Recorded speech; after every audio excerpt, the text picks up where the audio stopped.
C'est une destination nouvelle, c'est un nouveau tournoi, mais dès la descente de l'avion, le Tunisian Golf Open affiche sa différence à de petits détails ou encore à une évidente quête de qualité. Il va falloir toujours garder en tête le fait que nous sommes sur un tournoi de l'Alps Tour et non pas sur un tournoi du circuit européen.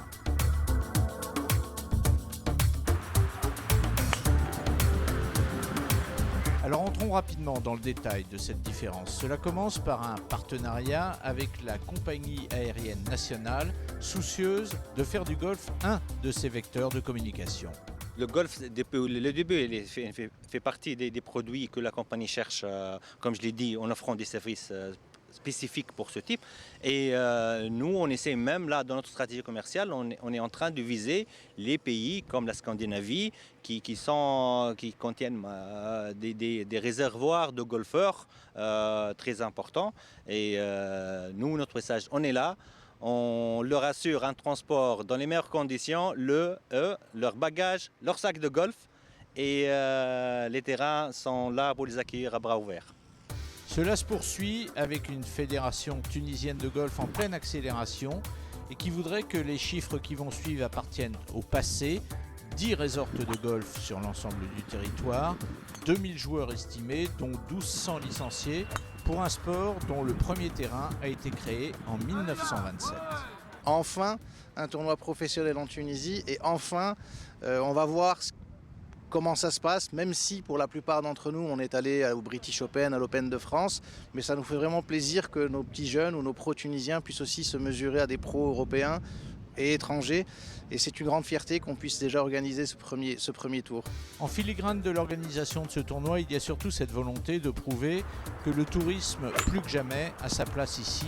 C'est même cette volonté de faire connaître ce pays qui constitue le pilier central, le point de rendez-vous de tous ceux qui ont suivi l'Office du tourisme national de Tunisie dans cette aventure. Il y va de la remise à niveau du secteur touristique. Nous voulons que la destination Tunisie soit également une destination golfique. Il y a de la qualité, il y a toute une chaîne de valeurs et d'activités qui est liée à l'organisation de tournois golfiques. C'est pourquoi nous avons décidé de soutenir fortement l'organisation de ces tournois, également de les accompagner et de veiller à ce que tout ce qui entoure l'organisation parfaite de ce genre de tournoi dans un pays comme la Tunisie puisse être réuni.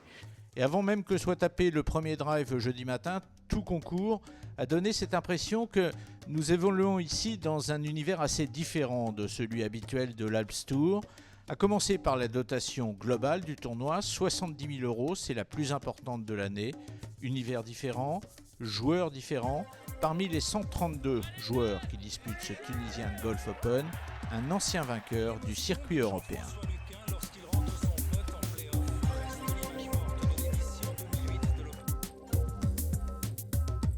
Et puis il y a eu pour Jean-François Luquin l'après Cran-sur-Sierre, cette impossibilité de signer une autre victoire. Un peu plus tard, ce sera pire encore. L'échec lors de la finale des cartes européennes, la descente sur le Challenge Tour. Puis, plus bas encore, un peu plus tard, la blessure au poignet qui nécessite une intervention. On avait perdu la trace de Jean-François Luquin. Comment allez-vous ? Ça va très bien. Je suis très content de rejouer. J'essaye vraiment de faire table rase du passé, d'essayer de zapper un petit peu tout ce qui a pu se passer avant. Et voilà, j'essaie de me mettre en tête que voilà, c'est une deuxième carrière qui commence. Je me suis mis en tête, voilà, je viens de passer professionnel. On va essayer de regravir les échelons les uns après les autres. Et non, globalement, je me sens très très bien. J'ai plus mal au poignet. Et je rejoue très très bien. Cette reconstruction aura donc duré plus de 2 ans. Longue rééducation, près de 18 mois, loin des parcours de golf. Création autour de lui d'une cellule de remise en confiance, financière, avec un sponsor qui va lui permettre à nouveau de voyager, sportive, avec une équipe de 4 joueurs regroupés sous la bannière Saint-Laurent Golf Team, physique, avec un kiné belge, Benoît Laurent, et mentale, avec sa famille, ses amis, et peut-être est-ce même là le plus important. Est-ce que les blessures, elles ont abîmé la tête ? Bien sûr, oui, bien sûr. Ça, c'est une certitude. Il y a eu une blessure physique, mais il y a aussi une blessure au niveau du moral, au niveau du mental. À se poser beaucoup de questions. Même je me suis posé plein de fois la question. Voilà, peut-être que voilà, ça doit se terminer comme ça. Ça va se terminer comme ça. Et je ne vous cache pas que je me suis longtemps posé la question, est-ce que je continue, est-ce que j'arrête? Et il y a toujours cette petite voix qui me dit à l'intérieur, non, faut continuer. Et là, je suis en train de développer vraiment une super qualité au niveau de mon jeu. Et après, ça prendra le temps que ça prendra.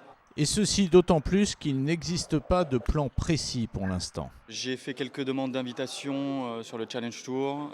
Je vais aller jouer aussi, je pense, en Guadeloupe, sur le Alps Tour.